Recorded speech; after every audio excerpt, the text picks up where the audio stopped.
Hello, and welcome to the Training Math Circle Facilitators to Lead a Math Circle Session webinar presented by the National Association of Math Circles. I'm Dr. Brandy Wiegers, and I have been involved in many math circles over the last 10 years. And I'm looking forward to taking and sharing my experience with you in regards to how to train different mathematicians, undergraduate students, graduate students to take and participate and help lead sessions at my Math Circle. Before we take and get started on this webinar, I'd like to remind you that there was some pre-webinar homework to take and play the game Crisscross. If you haven't had a chance to do that, I ask that you stop this video now and return back to the mathcircles.org website and take this chance to take and play the game of Crisscross. I think it will help you to take and understand as we go forward with this webinar today. And with that, I look forward to getting started. The best place to take and get started, I think, today is to take and discuss the basic outline of what I have done for my past trainings. So it's displayed on the board right now. What we're seeing is the fact that I like to take and start off with a meeting of other facilitators. I want to get everyone together and share with who the other resources within our community that are going to be leading these Math Circle sessions. I then like to introduce them to my Math Circle, talk about the logistics, talk about how to create quality Math Circle lessons, talk about the policies and emergency plans, and then also make sure that I'm listening to the audience, the other mathematicians that are there, and addressing any of their questions or concerns that they have about Math Circles. These are the basic topics that we are going to be discussing today. The other thing that I often take and discuss at my Math Circle is what a Math Circle is. There's a lot of different introductions, a lot of different information out there. But for me, the key aspect of the Math Circle programs that I run is the fact that a Math Circle combines together mathematics, high quality mathematics that even some students might not see until graduate school, as well as problem solving and an opportunity to share in a mathematical culture. Those are the three components that I'm looking to take and create within my Math Circle program. I want to take and create a sense of a community that takes and shares and builds on each one of these aspects every single time our Math Circle meets. And I think that it's important that anyone that's teaching at my Math Circle or facilitating a different session has the opportunity to take and build and be a part of that community. So often, I'm going to take and start off my Math Circle instructor training the same way that I would start off my Math Circle, because I want to take and introduce my facilitators to the type of culture that I want to take and build within my Math Circle. And the way that I start my Math Circle sessions is that we start off with the Math Circle promise. Now, this is the Math Circle promise that the National Association of Math Circles Mentorship and Partnership Program cohort came up with last year. I'm going to go ahead and read it out loud for you. We often start off with everyone raising their right hand and then solemnly swearing, just as they would in Harry Potter, or affirming that if I already know the answer to a math problem, I will not yell it out loud, but instead will challenge myself to take a different approach to the problem or think more generally about the problem so that our whole circle can experience the joy of learning. So just within the first 5 minutes of my Math Circle, as well as my Math Circle instructor training, I'm setting this premise, this culture within my Math Circle program. I want to take and reinforce that we aren't just there to take and listen to the loudest voices, the quickest voices, that we're all there to take and be learners and engage together. And that's what I want to reinforce in my instructor training as well as within my Math Circle program. Because I think that's how we take and build a sense of culture, a sense of community within our program as we take and experience and explore the mathematics and problem solving together.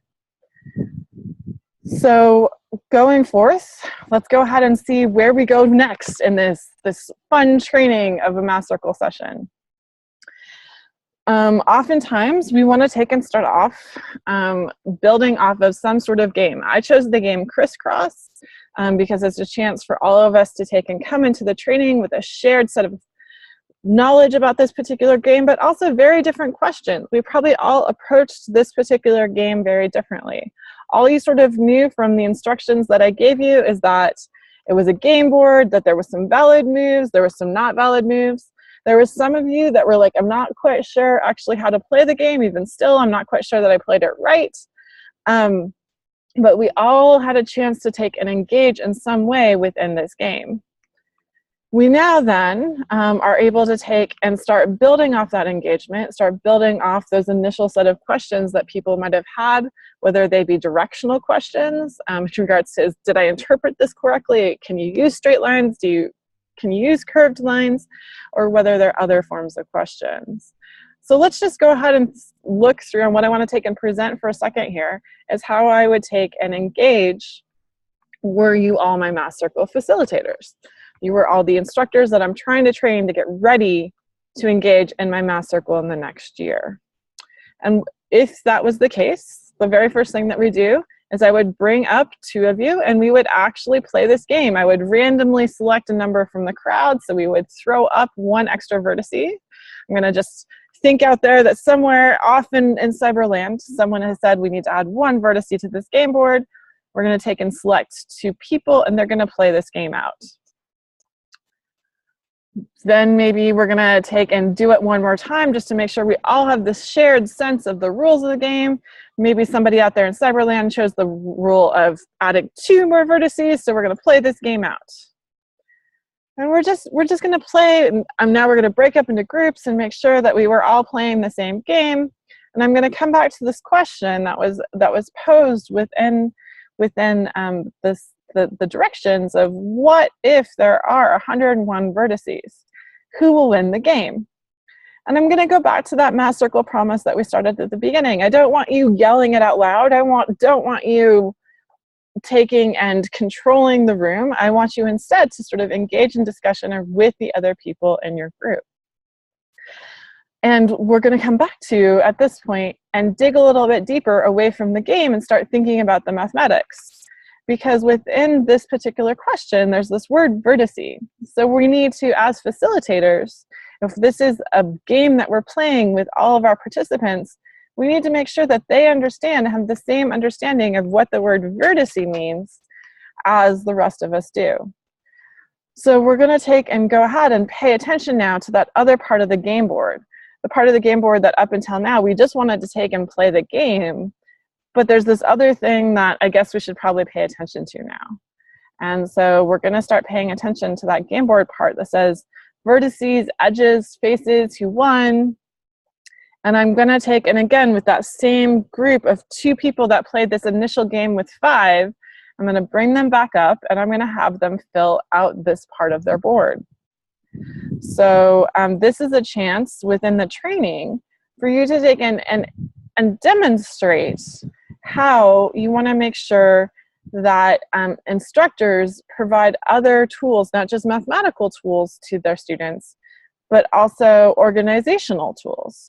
So I actually go so far as to show my students that perhaps we want to take and number each one of these items to make sure that we are organized in our approach and we know that we got every one. So we're going to have this demonstrate. We're going to have one of the students, maybe the student with the red pen, is going to count all the vertices and number them as they do it, and we're going to get to 5. Similarly, the student with the blue pen, maybe now they're going to count all the edges. We want to make sure that we mark them as we count them, especially in this particular game with the edges, because most often the patterns that we're looking for are broken when one of the game boards misses one of the edges.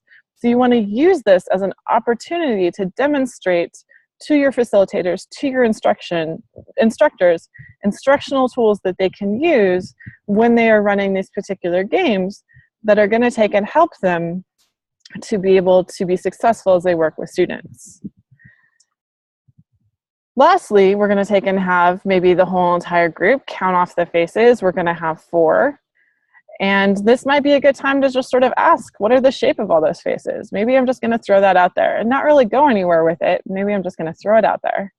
And lastly, we're going to ask who won this particular game. And we're going to make sure that we all have the same understanding that for crisscross, the way that I am playing it currently, that you win when you are the player that makes the last move. So in this particular game, whoever was the second player is going to take and be the player that wins the game. Well, this is nice. We've now defined a little bit of mathematics. We're starting to build up this terminology that we might use in advanced mathematics and graph theory. And we're starting to hint at some of these terminologies, some of this idea. If there's people in there that have gone to Math Circle before or studied advanced mathematics, they may be starting to think of Euler's characteristic.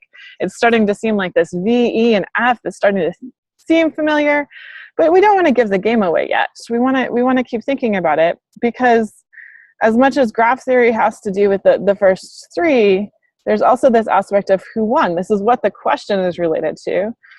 Who wins when there's 101 vertices?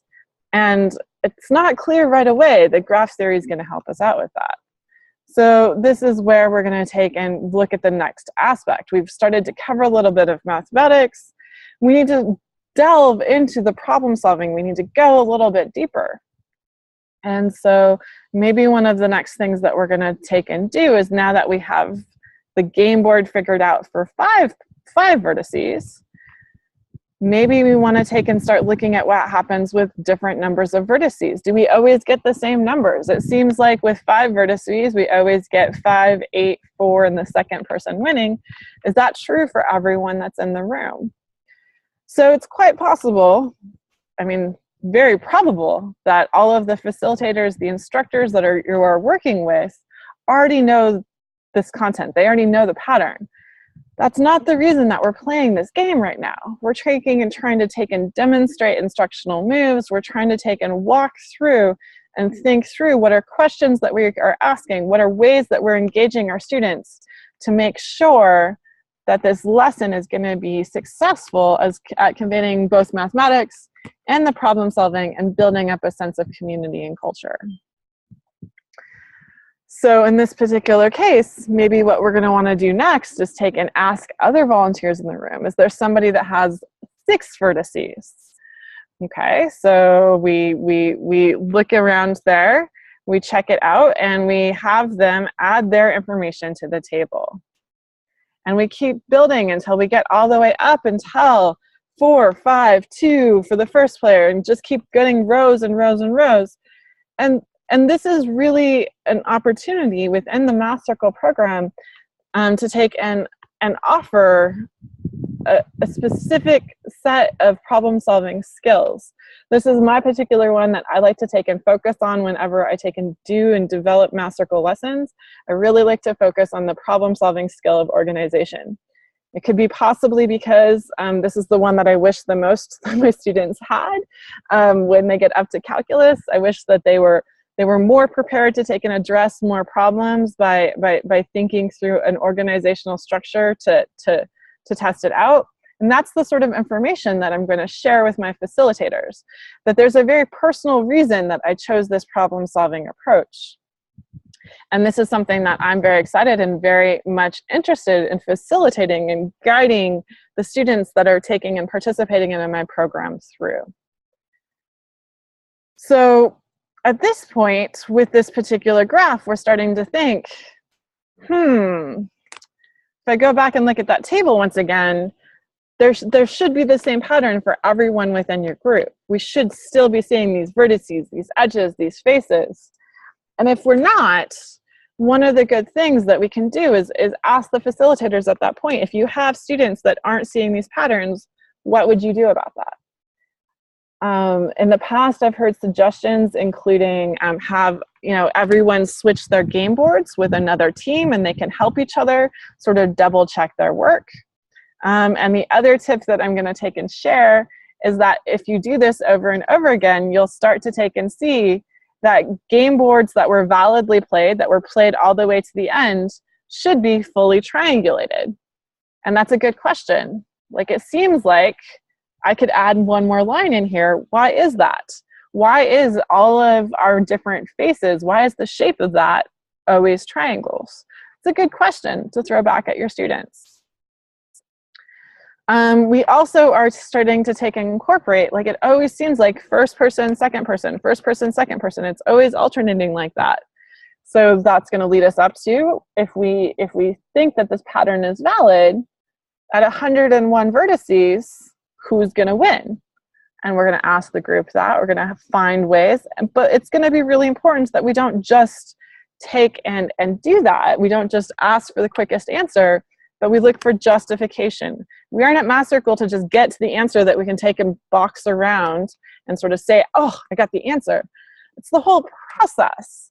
We want to take and enjoy the whole process. And so it's going to be important that we be able to justify that answer. We be able to go back and believe it and tell somebody else why we chose that particular answer. And so in this particular case, I actually chose this game for our training today because it's, to me, been the one that has influenced. It was basically my best Math Circle day. It was my best Math Circle day because I had the wonderful opportunity to take and visit the Hawaii Math Teacher Circle and visit one of the math circles that they were starting in one of the classrooms of a student circle in the classroom of one of their Math Teacher Circle participants. And there was 6 students that were at my crisscross lesson that day. 6 in total, and this still proves to be my best Math Circle lesson day. On that day of 6 students, we ended up with 3 very different approaches to this particular question, this question of 101 dots, 101 vertices. So there was 2 students that right away, they were like, oh, it's the Euler's characteristic. Oh, I know the answer. And so I stumped them up right away. I said, well, what happens if we play this game on a donut? So the game board is no longer a flat piece of paper, but you need to go make rules and you need to go think about what happens if on this torus, we now play this game of crisscross.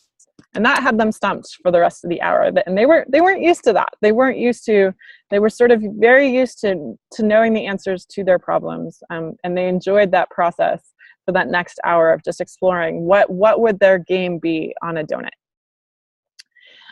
That left us 2 more teams.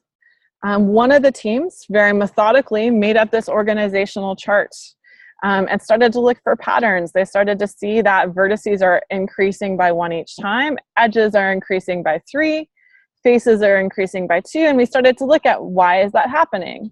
I ask that of you. If I take and add 1 more vertice in a game board, why is it that we are adding 1 more edge or 3 more edges? Why is it that we're adding 2 more faces?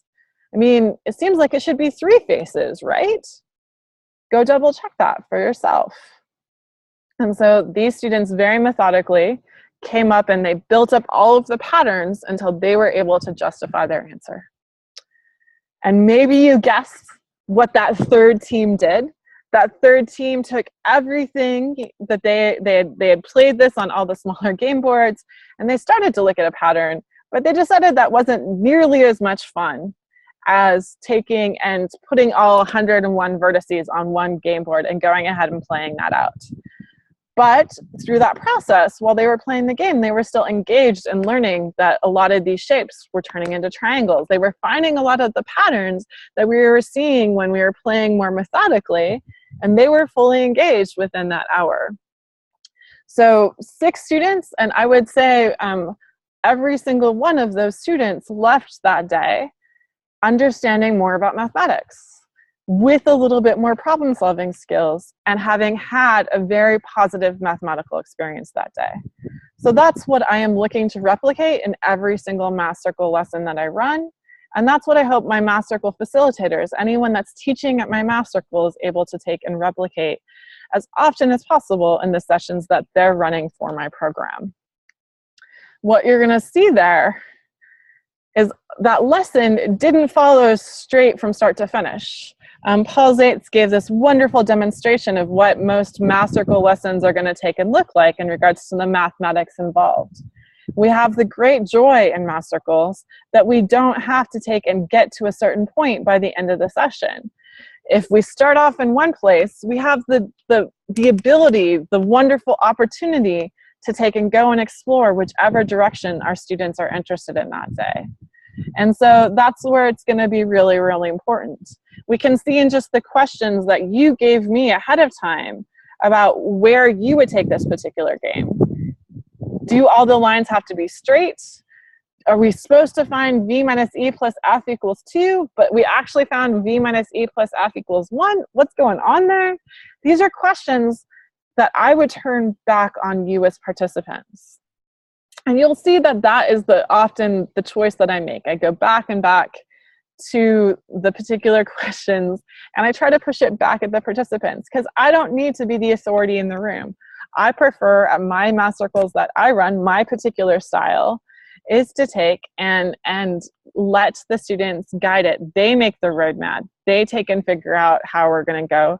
And my job as a Math Circle facilitator is to make sure that I am prepared to take and go along those directions.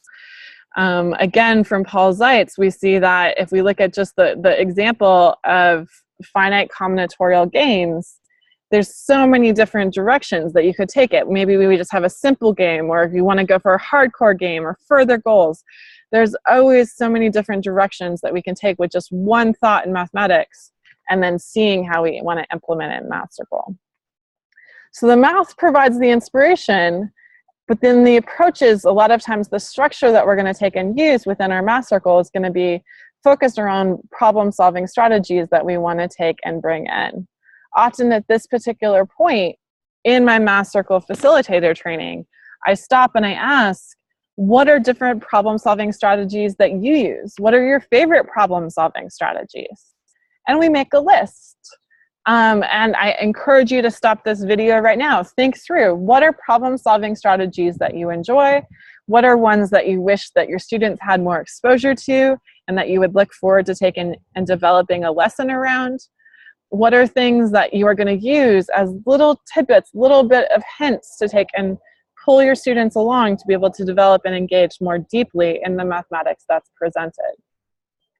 This is a brief list that is put together by Emily McCullough, and a problem-solving handout that is available as a resource for this particular webinar. One of the favorite ones when I first got involved in Math Circles was this idea of do something. Get your hands dirty and play.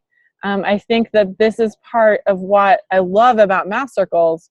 It's not so much that we're trying to get to that answer at the end, and that takes that pressure off. And it's more about the chance to engage in the mathematics and just play with it, have a little bit of fun. And so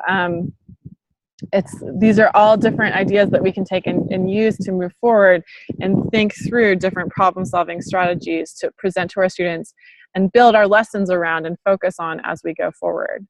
One of the things that I really like that I've seen in a lot of teacher circles is at the end of a session, the facilitators will often turn back to the teachers and ask them, what were problem-solving strategies that you used today?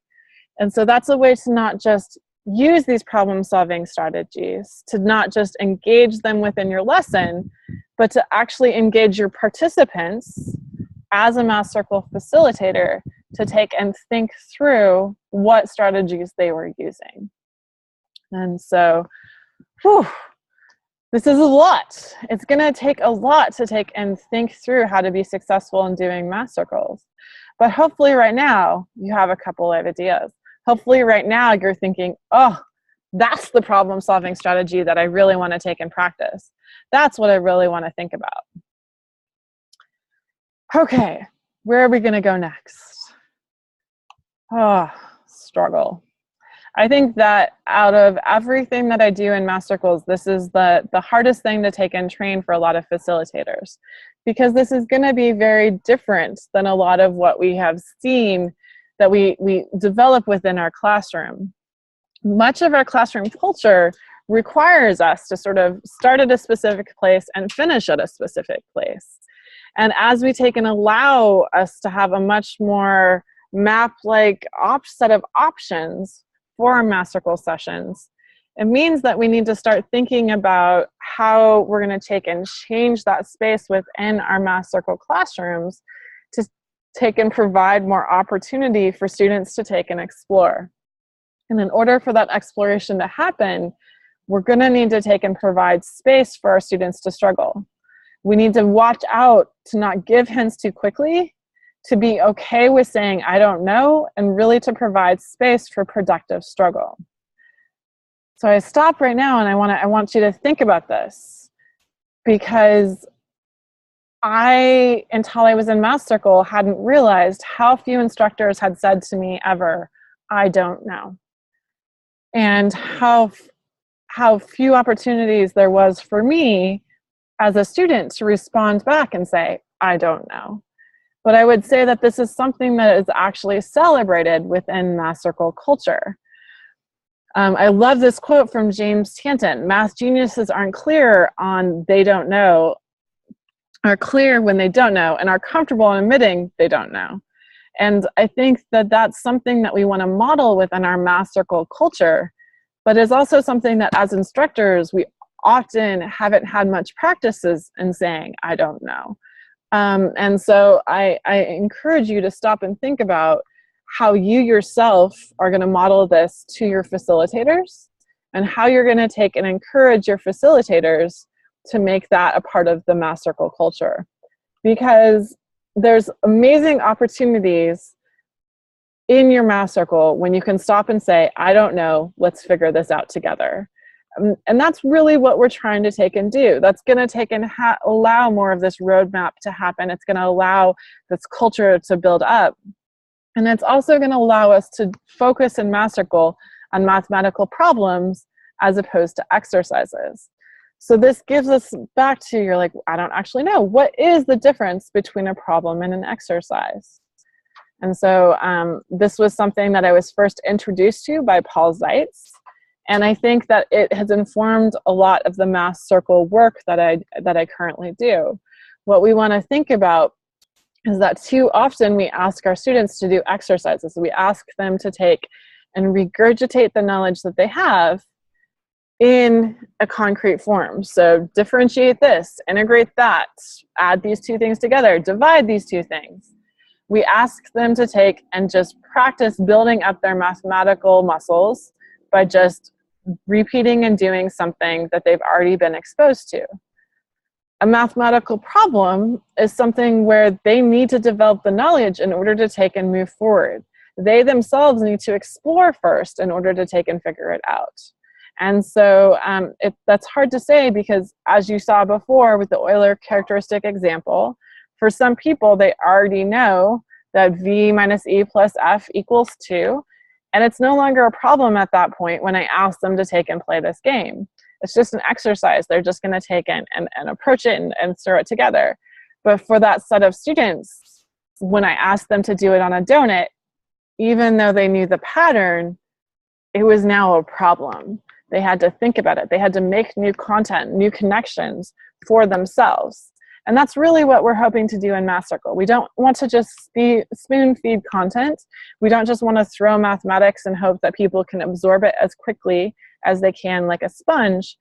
Instead, we want to take and build a space for them to develop and focus on mathematical problems where they make the connections and they are able to take and move it forward. For several of you, as you were thinking about this crisscross problem, this started to build off of what I just talked about. You really wanted to not focus so much on the exercise or the problem or the game. You instead really wanted to focus on the pedagogy. You know, how are you going to implement this activity? How many minutes should students work on it? How much further and deeper should the discussion be after summarizing the pattern? And that's sort of exactly as I was talking before. You were thinking about your pedagogy, you were thinking about your experiences, and you were trying to take and think about how are those things that I said going to fit into the structure of how you develop out your lessons. And I think that this is the key aspect. There's so many key aspects, but another key aspect that I like to take and share in my Math Circle facilitator training, I think it's really important that my instructors take and plan their session. They know their session style. Is it going to be lecture? Is it going to be supervised Socratic? Is it going to be presenting and then generating questions and organizing investigation? What are they going to be the most comfortable leading and be successful at engaging my students with in our Math Circle session? They also should be thinking about things that are exciting to them. Is it scalable? Is there multiple ways to take and engage in it? Is it physically engaging? All of these things are going to be differently exciting to different instructors. And I think it's important that we take and support that as we go forward. And so I like to take and provide my instructors with as many opportunities and as many resources to take and support them as they develop Math Circle lessons that fit that particular style. So there's a mathcircles.org website where we bring out some of the library books. We provide some problem-solving strategies. I'm going to make these resources available, and ideally, if you have the time, you're going to want to take and work together in groups to take and think about what lessons that you're going to do. I do not encourage people that are brand new to Math Circles to completely make up their own lesson. I think when you do that, they spend a lot of time thinking about the mathematics. They spend a lot of time thinking about the pedagogy. They spend a lot of time thinking about how to take and engage in problem solving. And as a result of that, they lose the opportunity. I'd rather have them take and spend a smaller amount of time on lesson planning and more time thinking about that engaging, like what are the words that they're going to say? What are the questions they're going to ask? How are they going to say, I don't know? When are they going to say, I don't know? And when are they going to engage the students? These are things that I would prefer my instructors focus on developing how they're going to take and engage their students, rather than focusing on developing a completely new problem that no one else has heard before in the Math Circle world. And so I try to make as transparent the set of resources that are available out there for people to get started. Again, this list of resources will be available through the website, so make sure to take and check back on the summary so that you can provide these resources to your Math Circle facilitators. So wow, we've talked about math, we've talked about problem solving. I've started to hint about how I like to share my mathematical culture, my ideals for Math Circles. And that's a lot. And so far, the only thing out of my whole entire training that we've covered is creating quality Math Circle lessons. There's a lot still to go. And so I used to take and send all of this information in a 3 to 5 page email that I sent to every one of my facilitators. And that's just too much in today's day and age. That's just, people aren't going to read it, and there isn't going to be that same engagement and understanding of my culture. And so what I turned it into is a training. I like to provide dinner if possible, and just an opportunity to take and bring people together, because we've just spent 45 minutes talking through the mathematics and problem solving, and I don't want to skip on talking through all of these other aspects. That said, I'm going to skip a little bit with all of you today, because a lot of these things are going to be very personal for your particular Math Circle. How much time you spend meeting other facilitators is going to depend on, do you have a department that pretty much all knows each other already? In San Francisco, often our facilitators are coming from different universities. So there's a networking opportunity for us to take and spend time getting to know one another individually. That said, the Math Circle I now run in Ellensburg, Washington, everyone takes classes together all day. We spend most of the days together, so there's no need for us to spend an hour getting to know one another. So a lot of these things, as we move forward, it's going to be important that you personalize it for your individual circle program, and we will provide resources through the webpage to make sure that you're able to take and do that successfully and think through those program components. So I'm going to take and sort of go through the things that I cover. I'm going to highlight the specific aspects that I like to take and focus on. And if you have any further questions, I encourage you to email me and I can provide you further resources. So introducing your Math Circle, the history of your Math Circle, the notes about your participants. You'll see here on the list, there's lots of things that you can talk about. The two things that I always like to really focus on is, why did I start this Math Circle for this particular area? What inspired me? What were things that I wanted my participants to get out of it?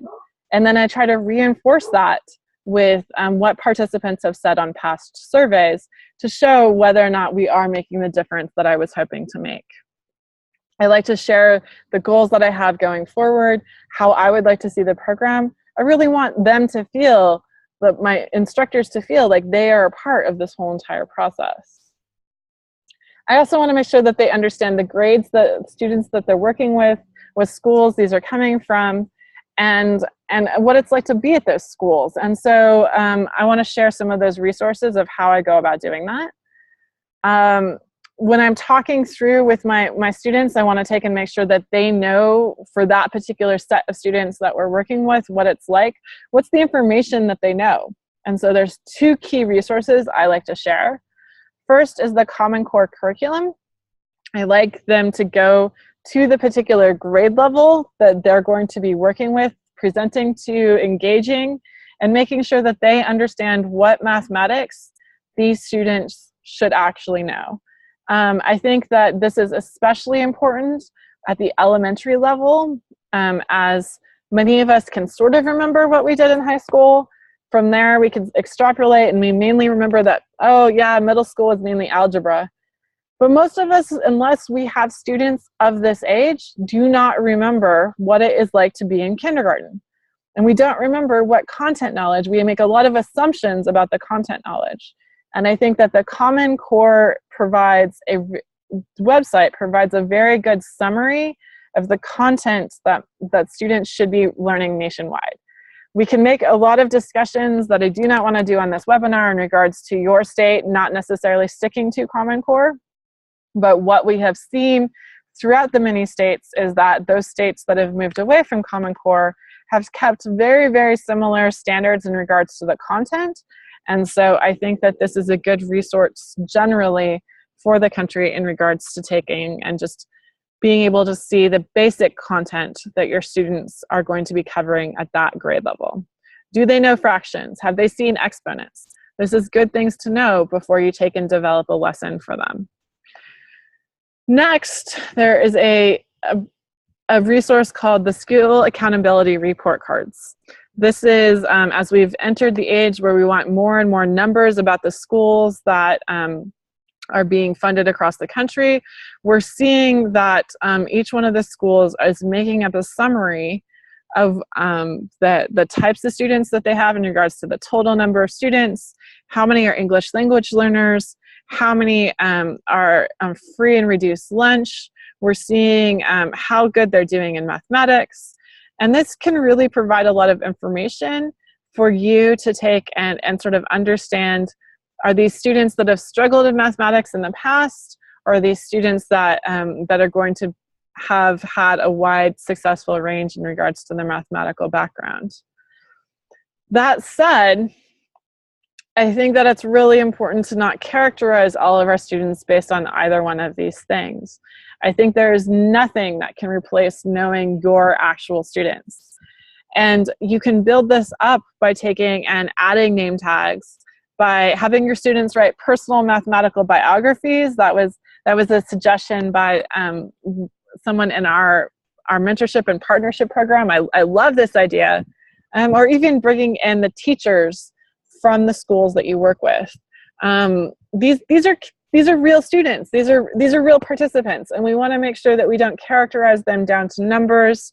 We can use the numbers, we can use the data to take and give us ideas on how to better support a general group of students. But once we take and know our particular students, it's going to take and be really important to meet that need. In addition, it's going to be really important to take and adjust our lesson to meet the needs of those particular students once we do know them. So this is when I get to take and pick on my facilitators a little bit. I want to take and this would be exactly what I would do as part of my facilitator training. What I do is we actually, instead of doing crisscross, often we take and focus on mathematical problems related to that specific topic that we're going to cover for the next 5 weeks. So we were focused on graph theory, and we were specifically building up to take and talk about the Königsberg Bridge problem. And I'm working with a bunch of undergraduates who have just finished a quarter of graph theory.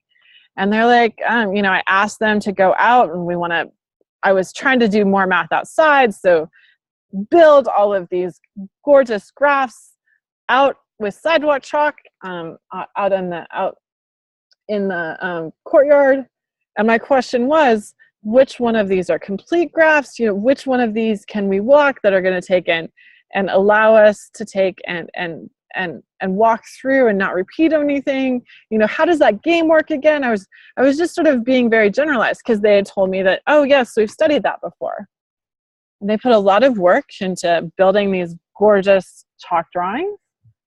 And then they stood back and they looked at them, and they didn't play. They didn't engage in that fundamental first step for math circles.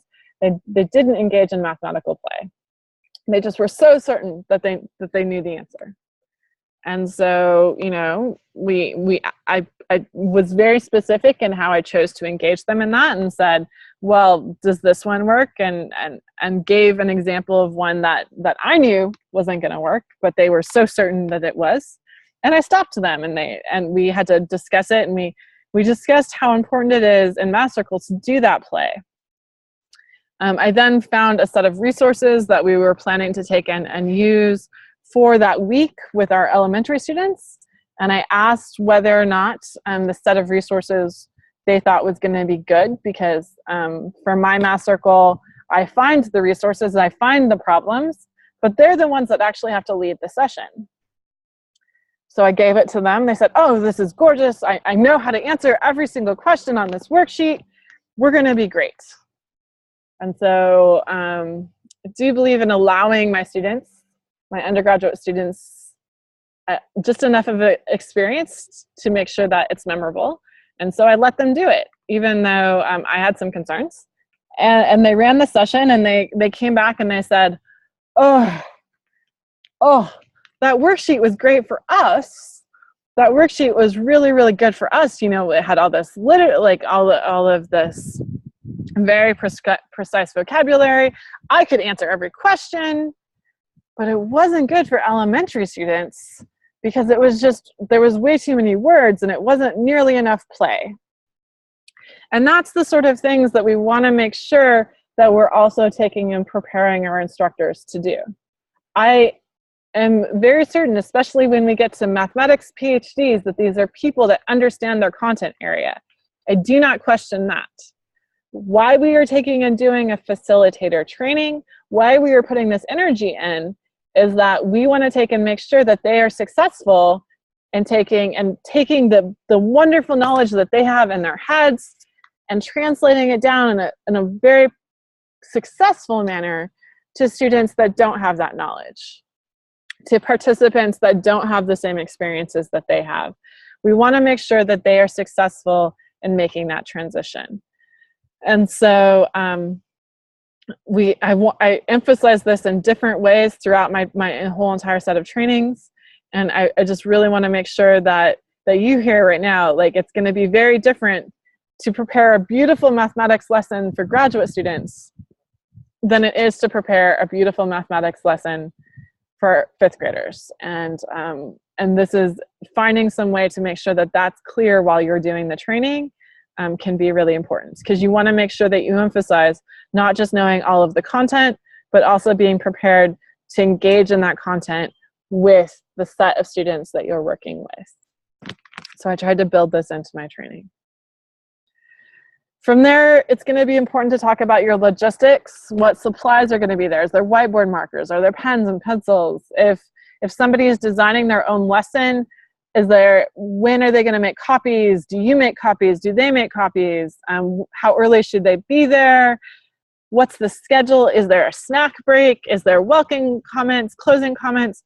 If you tell someone that they have an hour and then they show up with an hour planned and you only give them 45 minutes, it can be hard for them to be successful.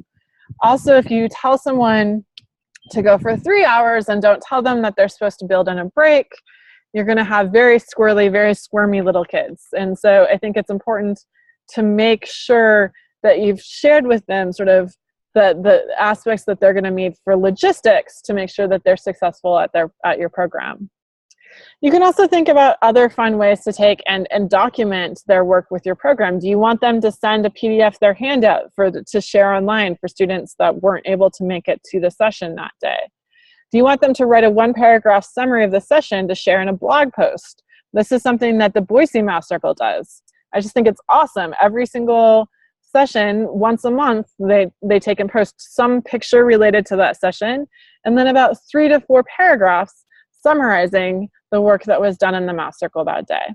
Just a fun idea. What are the logistics of your particular circle? The other thing that's going to go with that is going to take and be the emergency plans for your particular circle. And so what are the policies and emergency plans for your program? We have a whole entire webinar on thinking through how to take and do this, what you want to take and think about as you're developing those plans. So I encourage you to watch that webinar. But the things that I take and reinforce for my circle is, first of all, the buddy system. So students understand this. Basically, in order to take and leave anywhere in the Math Circle, the students need to take a buddy and they need to check out with an adult. So if they need to go to the bathroom, they need to take a buddy and check out with an adult. The other part of the buddy system is that adults also need a buddy. Basically, adults should never, ever, ever, ever, ever be left alone with one student. I trust you. I trust your facilitators. I do not want them to be in a situation where anyone cannot trust what has happened. The way that you do that is you make sure there is always 2 adults in the room with 1 child or 2 children with 1 adult. Always use the buddy system. This gets reinforced over and over and over throughout my Math Circle training. In addition, I'm going to talk through with my Math Circle instructors any required student paperwork, where emergency waivers are stored, anything that my instructors are going to need to do for background checks, what the basic checkout procedure is. Do adults need to take and check out? They have to, for my elementary program, an adult has to literally sign a child out, and I need to see that that name corresponds with who is allowed to check out that particular child. But I want to make sure that all of my instructors know those procedures. For one of the programs in San Francisco, we even went so far as to make a whole entire emergency plan. So if anyone was severely injured or ill, this is the process. Where is the emergency evacuation site? What are all of the phone calls? What we were running into in San Francisco was 2 problems. First of all, there's a high probability of an earthquake, and we wanted to make sure our instructors knew what to do in the case of that particular situation. And secondly, we are close enough at one of our sites to the freeway that you are not always guaranteed, if you call 911, that you would actually end up at San Francisco Police Dispatch. Instead, oftentimes you would end up with the California Highway Patrol, which is a 1-hour delay. So knowing these things about your particular location and being able to share it is something that I want to make sure my instructors are quickly able to access the information, and just know that there is a plan in place. So I'm not going to spend my whole entire 3-hour instructor training talking about safety, but I also want my instructors to know where the resources are should I be incapacitated, that they would be able to take and move forward and make sure that our whole entire group stays safe. So that would be what I would focus on, is the buddy system, and then what are the basic sets of information that they're going to need to know in order to take and keep our program safe. Whew, we're getting there. I'm also going to want to make sure that I share with my instructors what I expect in regards to discipline and norms. This is going to be something that you need to take and set up with your individual program. Past circles that I've been involved in felt like it was important to have a no cell phone during Math Circle policy. Or when I've worked with elementary students, I find that it's very important that the students should want to be at the Math Circle. Lastly, that Math Circle participants, and I don't care if this is a student, a teacher, or an instructor, everyone that's there are expected to treat one another with respect and dignity. So these are the norms that I share with my instructors. I'm going to take and reinforce these norms with my participants, and I'm just going to make sure that we're all aware of how we're expected to take and work together. We're then going to take and talk through how we're going to take and reinforce these norms. even for my elementary students, I feel like it's important that this isn't a school-based activity. And so oftentimes it's only going to last for an hour for my elementary students.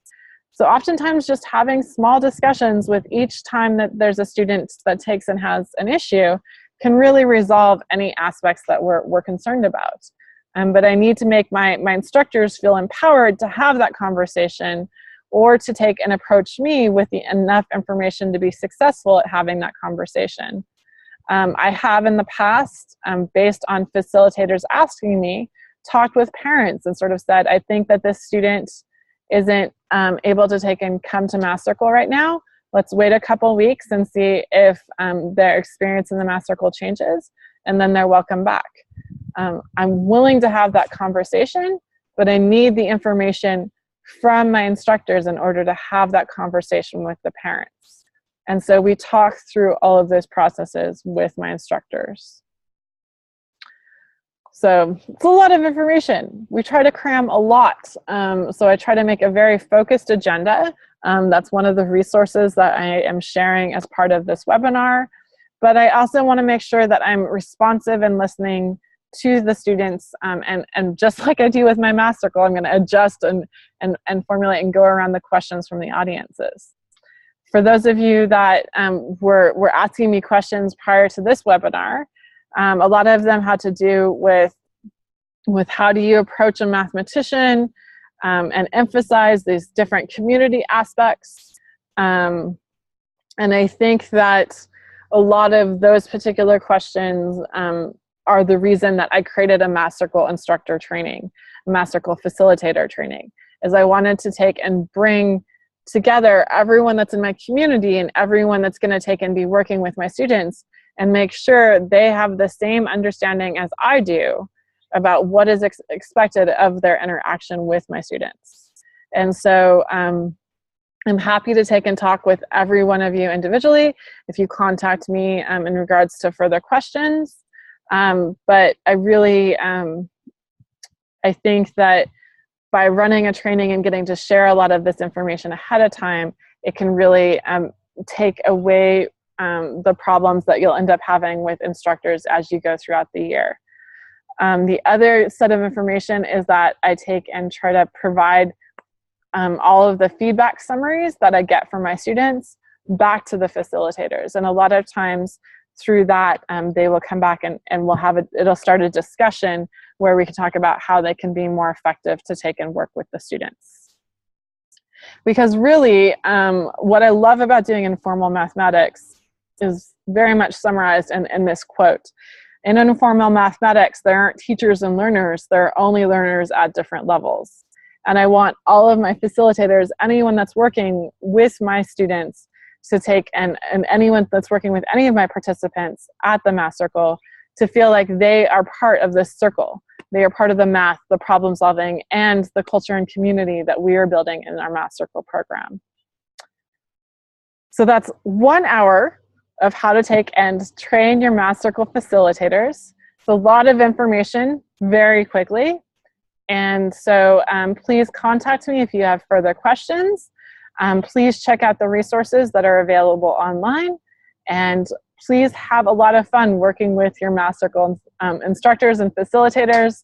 I think that this program is so great, and I hope that you have just as much fun as I do as you go throughout the whole entire year. Thank you, and have a wonderful day.